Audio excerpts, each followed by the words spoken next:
you were talking about the collective consciousness of humanity.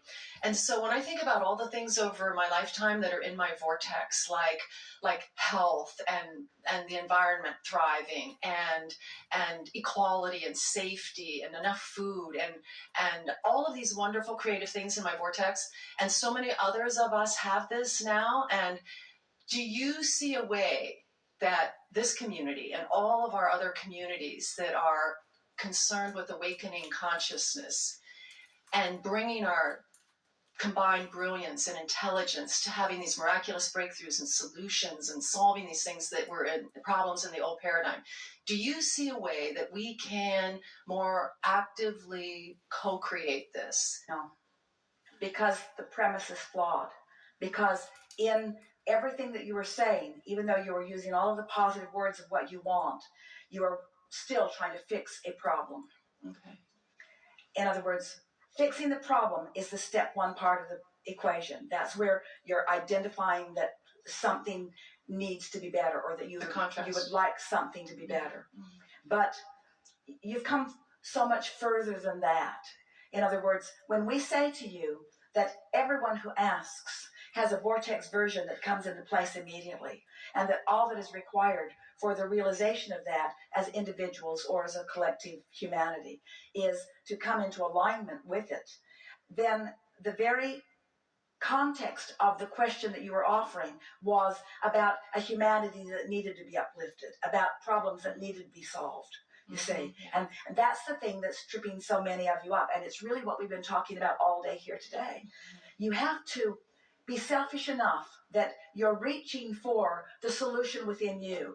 And the solution within you, right here and right now, is finding a thought that gives you ease, right here, right now. That's how you get out ahead of it. Mm-hmm. So when you look at a world and all of its potential problems that are there, or all of the existing problems that are there, and then you say, Abraham, here we all are, enlightened beings who are listening to you and who are understanding about our inner beings and who are connecting to this energy that creates worlds. Can we all hook up to this energy, and can we flow this energy toward a world that isn't allowing, and can we be of more benefit? And we want to say to you, you cannot garner more energy than is already being flowed toward that world.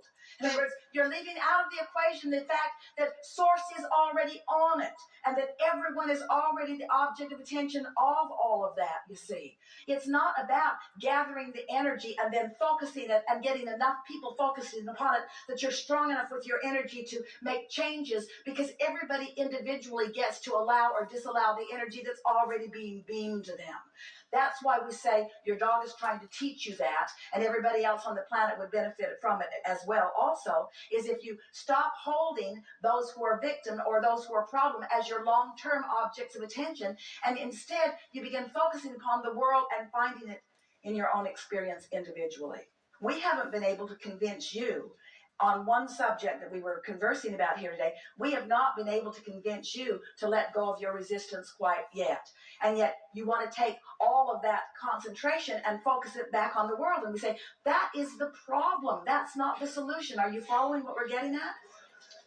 The solution is just finding something to give you ease now, and then finding something else to give you ease now, and then finding something else to give you ease now, because you understand the process is 3 steps. You've already asked. It's already in the vortex. Source has already answered it. The answers are already there. The energy is already flowing. So the question that you want to ask as an uplifter and a healer to humanity is, what can I do? What can I do to inspire others to a releasing of the resistance and allowing of the well-being that is natural to them? Right. And we say, you got to let the dog die if it wants to. Mm-hmm. You just got to let things be as they are, while you claim something that you think would be better, and then you give that your attention, but not by looking back in an attitude of needing to fix what is broken, you say. Mm-hmm. We so want you to feel the well-being that abounds. And humans, we love you so much that you are so stuck in step 1 of exploring the contrast and knowing what you don't want and wanting to fix it. And you think that you're solution-oriented when you're clamoring about the problems. Mm-hmm. And your words were the most beautiful words that we've heard and we feel the power of your desire, but they were pointed toward the problem.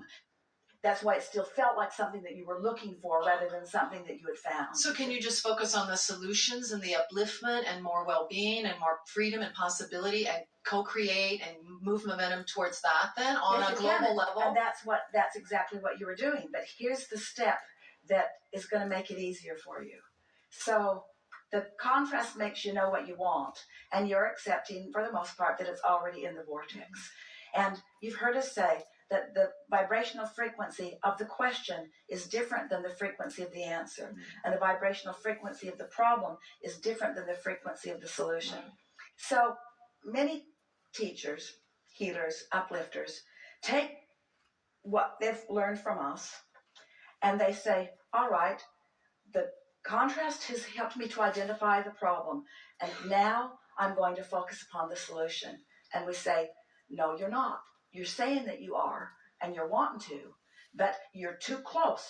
When the problem and the solution are so close in your conversation, even though you think you're pointed toward the solution, you're not. You're still clamoring about the problem because you're still on the subject that's still active within you. And on any subject, you've got a vibrational pattern already established. And if the problem is the pattern that's the most established, then even though you're trying to look at the solution, you're not. You're looking at it, you're giving it lip service, you're saying the right words, you're well-meaning, but the very fact that it is such a recent problem is still active in your vibration, and so you're still trying to move away from the problem. And that's what's been happening in this whole conversation that we've been having with you. Yeah. So what's the solution? How do you just move towards this new future and energize and create that? By leaving the subject that has been such a recent problem aside for a little while and focusing upon things that are easy.